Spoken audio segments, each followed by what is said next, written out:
Cinema in మహా Maruti talkies cinema ముచ్చట్లకు స్వాగతం. నేను మిస్టర్ బి నమ్మాట. సూటిగా ఉంటుంది, మ్యాటర్ క్లియర్ గా ఉంటుంది. వీడియో టాకీస్ రాజా. ఇప్పుడు మ్యాటర్ లోకి వెళ్దాం. Young and energetic hero Ram తన తాజా చిత్రంతో సర్ప్రైజ్ చేశాడు. సర్ప్రైజ్ చేయడం వరకే కాదు, ఓ మాదిరి షాక్ కూడా ఇచ్చాడు. ఎలా అంటే రామ్ లేటెస్ట్ పిక్చర్ ఏంటి, నేను శైలజ. ఈ సినిమా జనవరి 1 రిలీజ్ అవుతుంది. సినిమా థియేటర్లకి రావాలి అంటే సెన్సార్ పూర్తవ్వాలి కాబట్టి మేకర్స్ బోర్డుకి వెళ్లి సెన్సార్ చేయించారు. ఈ సినిమా చూసిన సెన్సార్ బోర్డు ఏం ఆలోచించుకోకుండా యూ సర్టిఫికెట్ ఇచ్చిందంట. రామ్ బాబు సినిమాకి యూ సర్టిఫికెట్ రావటం అంటే సర్ప్రైజ్ కాక మరేమిటి. అక్కడ వరకే కాదు, సెన్సార్ బోర్డు వారు ఈ సినిమాలో నుంచి ఓ మొక్క కట్ చేయండి, ఓ మాటను మ్యూట్ చేయండి అని కూడా అడగలేదంట. మేకర్స్ ఎలా చూపెట్టారో చిన్నపాటి కరెక్షన్ కూడా చెప్పకుండా యాజ్ ఇట్ ఈస్ గా ఓకే చేసేసి యూ సర్టిఫికెట్ ఇచ్చేసారంట. ఇది నిజంగా షాక్. ఎందుకంటే ఈ మధ్య కాలంలో ఏ తెలుగు స్టార్ హీరో సినిమా ఇలాంటి రికార్డు సాధించలేదనే చెప్పుకోవాలి. నిజంగా ఈ మాటలు చాలా కొత్తగా అనిపించాయి. క్లీన్ యూ సర్టిఫికెట్, కట్లేమీ లేకుండా అని ఒకప్పుడు ఎప్పుడో వినిపించేవి. మొత్తానికి ఇన్నాళ్ళకి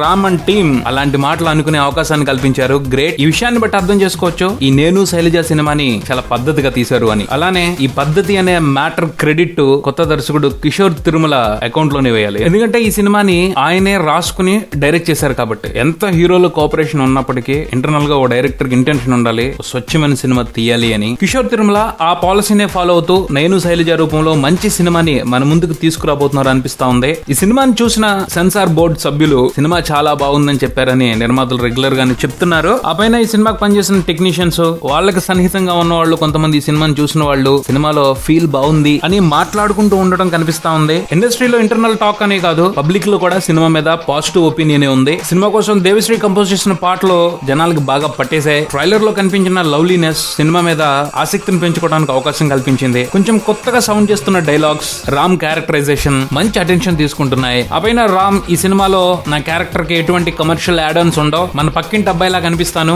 అసలు ఈ సినిమా కథే హీరోది కాదు, ఓ తండ్రి కూతురు కదా, అందులో హీరో లవ్ స్టోరీ ఎంటర్ అవుద్ది అని మరింత ఆసక్తి కలిగిస్తున్నాడు. అలానే హీరోయిన్ తండ్రి పాత్ర చాలా స్పెషల్ గా ఉంటుందండి ఈ సినిమాలో. ఆ పాత్ర గురించి అందరూ మాట్లాడుకుంటారు అని ప్రొడక్షన్ టీం కాన్ఫిడెంట్ గా ఉంది. ఆ క్యారెక్టర్ ని సత్యరాజ్ గారు పోషించారు. Very good. ఈ సినిమాకి సంబంధించి వినిపిస్తున్న మరో ఇంట్రెస్టింగ్ పాయింట్ ఇది. ఇలా దాదాపు ఈ సినిమాకి సంబంధించిన ప్రతి అంశము కూడా నేను శైలజ రూపంలో ఓ ఫీల్ గుడ్ ఎంటర్టైనర్ ని ప్రేక్షకులు ఎంజాయ్ చేయబోతున్నారు అన్న అభిప్రాయాన్ని కలిగిస్తా ఉంది. చూద్దాం మరి న్యూ ఇయర్ కి రామ్ ఎలాంటి ట్రీట్ ఇస్తాడో. ఇది బులెటిన్. మరో బులెటిన్ తో మళ్ళీ కలుద్దాం. Subscribe and keep watching Maruthi talkies. For muse to be and talkies Raja. Thank you.